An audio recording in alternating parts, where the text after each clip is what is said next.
Welcome back. Well, famed attorney and frequent guest of this program, Alan Dershowitz, who has been defending the president during the Mueller probe, warning the White House that should be worried about Paul Manafort's recent guilty plea. Listen.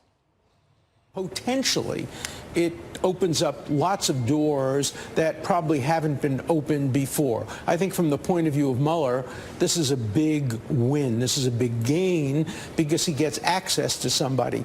But our next guest argues Manafort's plea has nothing to do with the president. He's former Trump campaign manager. Corey Lewandowski, co-author of Let Trump Be Trump. He joins us now to explain. Corey, you know, Alan Dershowitz would say, I haven't been defending the president. I've just been defending his rights like anyone else's because he thinks it's been an unfair probe. But it did seem interesting that he went on MSNBC and said, wait, Manafort might be different.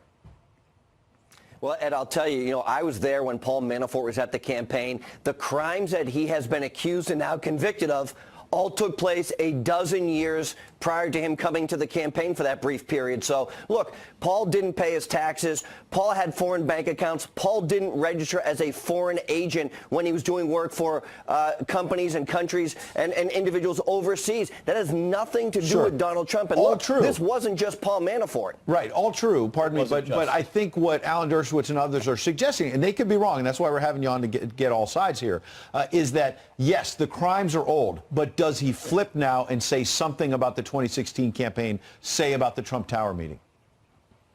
There's nothing to flip on. I was there. I was still the campaign manager during that meeting. We know what took place in that meeting, which was nothing. We know that many people wanted to provide dirt on Hillary Clinton, but what we also know was the only campaign that took $5 million and paid a former British spy to go to Russia to dig up the false dossier was the Clinton campaign. When is the Mueller team going to go look at what they actually did? When is the Mueller team going to go and investigate those individuals? When is the FBI going to prosecute Andrew McCabe for lying under oath? Look, Paul Manafort broke the law for crimes that he committed a dozen years ago. It has nothing to do because there was no collusion between the Trump campaign and Russia. There was no coordination. And the only campaign in 2016 that was trying to collude with Russia was the Clinton campaign. Corey, you mentioned the Clinton campaign. You mentioned Robert Mueller. On Friday, when Manafort entered his plea deal, the documentation that the special counsel actually released mentions Tony Podesta, who is the brother of Hillary Clinton's campaign manager, and there are accusations that he did not register under FARA as well, but that part's being ignored in the headline. They're making it all about Manafort, all about President Trump. What is your response to the Podesta news?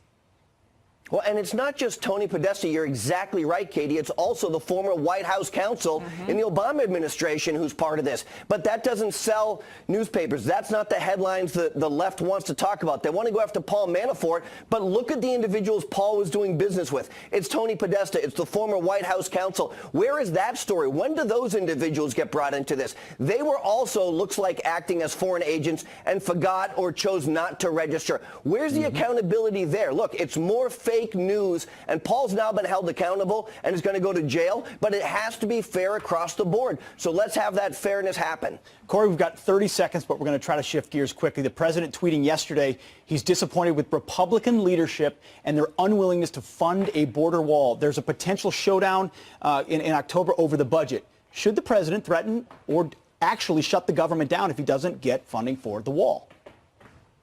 Well, I'll tell you, Pete, you know this. This was a hallmark of the campaign. It's a promise he made and a promise he's going to fulfill. What I don't understand is why Republicans or Democrats in Congress don't want to put a wall up on our southern border so we can protect individuals in our country from bad hombres coming in, right? I don't get it. This is as simple as it gets. Let's build the wall. The president has made a commitment to doing this. He's going to get it done. And if they don't find a way to put the money in place, then closing the government to protect U.S. citizens is the right thing to do. All right. We shall see. Corey Lewandowski, thank you very much. Thanks, Corey. I'm here with John Yoo. He's former Deputy Assistant Attorney General in the Bush Justice Department. He's also a law professor at the University of California, Berkeley. So no better guest at this moment for me. Let me ask you this.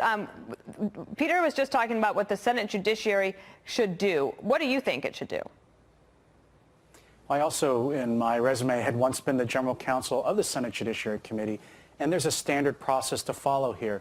You could send the FBI agents out to interview Ms. Ford under oath and to interview Judge Kavanaugh under oath, and then report back to the Judiciary Committee. The leadership of the committee and the other members can decide whether more hearings are necessary or not. it may not be the case you need to have more hearings, but you want to find out what people are going to tell you under oath first. That said, I doubt that a lot new will turn up because this happened so long ago, over about 35 years ago. The only other corroborating witness who was there says it didn't happen. Judge Kavanaugh said it didn't happen. Ms. Ford doesn't remember a lot of the details, apparently, not even the year when it happened. And so I don't think you're going to have any new information that's going to make a difference. But the senators still may want to look Judge Kavanaugh in the eye. They may want to look Ms. Ford in the eye to make a judgment about credibility. I don't think this should take longer than a week or two at most. When it comes to the FBI, just getting some information here, is it the White House that has to ask the FBI to reopen the background investigation? Well, the Judiciary Committee can ask. So when the FBI does one of these background investigations, they're providing it to the White House, but they're also providing it to the Judiciary Committee. And the Judiciary Committee can ask. They can't direct the FBI. As you mentioned, Dana, the FBI does work directly under the president. The president is the chief law enforcement officer. But the Senate could also choose not to move forward unless the White House cooperates. All right, let me get to another topic with you because we originally booked you to talk about the first day of the second Paul Manafort trial. But before we could get to that, Paul Manafort has pled guilty. Let me read to you what was written about him by Aaron Blake in the Washington Post, saying that Michael Cohen pleaded guilty to 8 counts of his own. And in doing so, Cohen effectively named Trump as an unindicted co-conspirator in a campaign finance violation, ratcheting up Trump's legal problems significantly. It could be, although it's impossible to say with any certainty, that this changed the calculus for Manafort and that you get then to Manafort pleading guilty. My question for you is, why would Manafort plead guilty now rather than before his first trial where then he was convicted and is now a convicted criminal? Dana, I'm afraid I don't buy that conspiracy theory. I don't actually think Cohen pleading to different crimes in a different jurisdiction really affected Manafort. I don't blame Manafort for pleading out. I think he should have pled out for the first trial, too. I don't know why he tried to roll the dice on a long shot hope that he might get acquitted by that jury, because I think he was guilty on the documents. And I think the government had him to rights in the second trial. I don't blame him for wanting to avoid. You say, though, that you think there is good news for President Trump in this plea that Manafort just did? Yeah, there's good news and bad news. The bad news is this is going to continue the investigation longer. I've been hoping President Trump would accelerate things by agreeing to cooperate with Mr. Mueller. The good news for President Trump is even with the plea, you still don't see any claims or links between the Trump campaign on the one hand and Russia. I don't see any evidence, any facts still out there about any kind of conspiracy to violate federal law. That's what Mueller's really supposed to be investigating. And so you think that the president, if he wants to see this end, that he needs to cooperate, though his lawyers are telling him that it wouldn't be a good idea? I think the best thing for the president and the best thing for the country, Dana, is to get the investigation over with as soon as possible. The more President Trump fights with Mueller, resists sitting down and answering questions, the longer this is going to go on. I think he could end this long national fight by sitting down with Mr. Mueller and answering the questions directly about what he did and what he didn't do. President Trump said he didn't do anything wrong, so he has nothing really to be afraid of by telling the truth to the American people on television. And Manafort is dealing with issues prior to him joining the campaign as well in that plea. All right, John Yoo, thank you. Welcome to the Journal Editorial Report. I'm Paul Gigot. The conviction this week of President Trump's former campaign chair on 8 counts of fraud and the guilty plea of his former personal attorney on campaign finance charges are raising questions about just how much legal jeopardy President Trump could be in.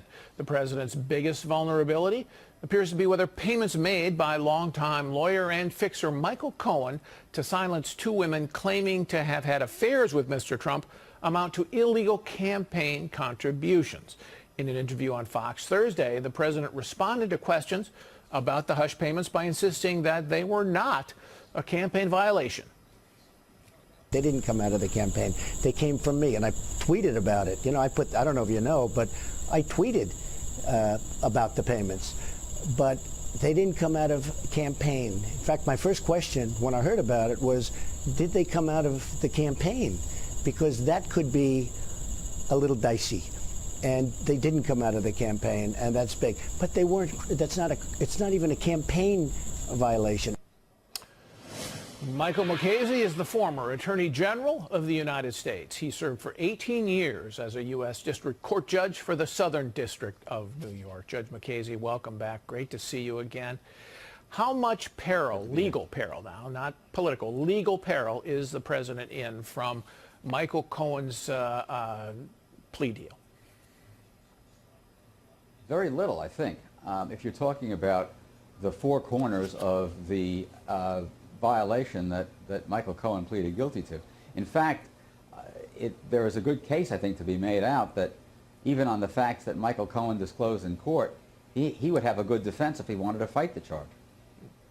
And of course, that's what's curious here. As I look at the plea deal, they got him on plenty of very serious charges, multiple tax evasion charges, for example. They didn't really need to bring in the campaign finance violation, yet it was there. Why do you think they did that? Well, I think that was much more in his interest because as to the tax violations and as to the bank fraud that he pleaded guilty to, he's in that alone. That's his crime. Right. Those are his crimes. But as to the campaign finance violation, then he can bring in another person, i.e. the President of the United States, on whose behalf this expenditure was made, or these expenditures were made.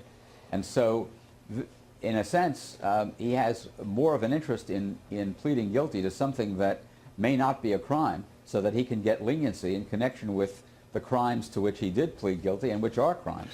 That is the tax fraud and the bank fraud. Yeah, but the implication there is that the prosecutors would have wanted him to plead guilty to that campaign finance violation in the words that he did, in the way that he did, implicating the president, because they, the prosecutors, wanted to implicate the president. Is that a fair inference?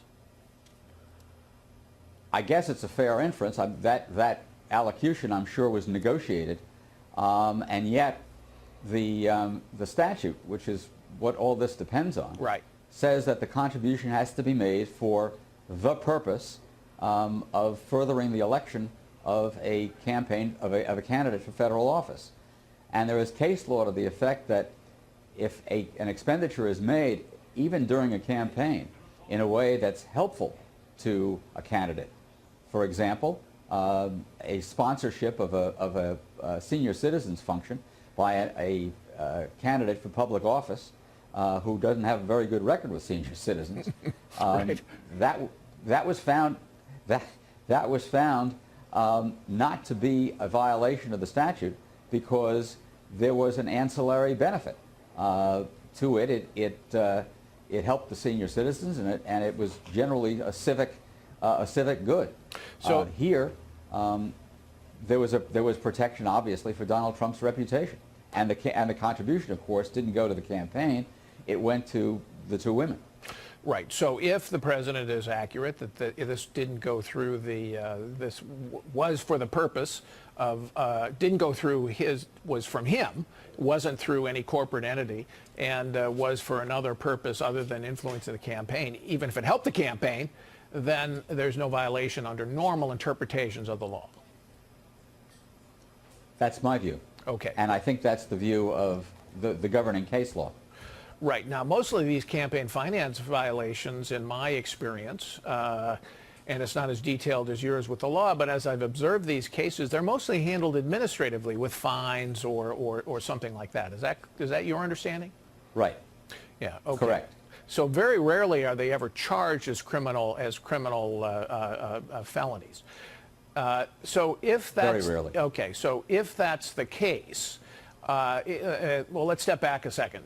This is from the Southern District of New York. This was not done by Special Counsel Robert Mueller, this indictment, this plea bargain. It was based on referral of evidence from the Special Counsel, but done by the Southern District. Can the Southern District take this evidence now? And let's say Congress decides to act and investigate this as a potential impeachment violation. Can the Southern District send that evidence to a report, say, to the Congress? The Southern District can certainly provide that information to Mr. Mueller, who is definitely going to write a report. Okay. Okay. And the fact is that what was disclosed in open court is available to anybody. Nobody's got to send it. Okay, and then the court can subpoena anybody they want in terms of witness. The Congress can subpoena anybody they want in terms of witnesses and so on with an impeachment investigation. Correct. All right, let me turn to another subject, and that is the president's criticism of Attorney General Jeff Sessions. It was very pointed. The Attorney General responded sharply himself. What do you make of the president's criticism? I've been saying for a long time that I think his criticisms of the Attorney General are both unjustified and unwise, and that hasn't changed. I think that to the extent he's suggesting that somehow the Justice Department ought to get an investigation started at his behest, I think makes it look like the Justice Department is simply a political arm of the White House, and that is extraordinarily unwise and undermines the Justice Department's mission. And I think that the Attorney General was perfectly justified in pushing back on that. Yeah, this question of independence that the Justice Department has from the president. Of course, it's not under the Constitution an independent body. It reports to the president. The president is the chief law enforcement officer of the United States. And yet, you certainly don't want, as you suggested, cases, investigations to be seen or to be politicized in any way. How do you, as an attorney general, walk that line? It's a delicate line to walk, because you are a member of the administration and you carry out administration policy and setting priorities at the Justice Department. But that is entirely different from whether you bring a case or stop a case at the behest of the White House for political reasons that serve the interests of the White House. That is something that is simply not done. And interestingly, you say that it's not a constitutional issue. The Justice Department isn't provided for in the Constitution. It's entirely a creation of statute. Right. And the relationship between the White House and the Justice Department is something that has grown up over time as a matter of usage and tradition. So you want the Justice Department to be seen as being apolitical in the prosecutions that it brings, even if it answers to the president on policy. Is that the kind of distinction you're talking about, in general terms? In general terms, yes. And it's more than a matter of being seen. They have to be actually independent, and there are strict rules governing the relationship between the White House. There's strict rules within the Justice Department governing the relationship between the White House and the Justice Department, such that the Justice Department may the White House may contact the Justice Department only through political appointees. All right. Thank you, Judge Mukasey. Very illuminating. Appreciate it.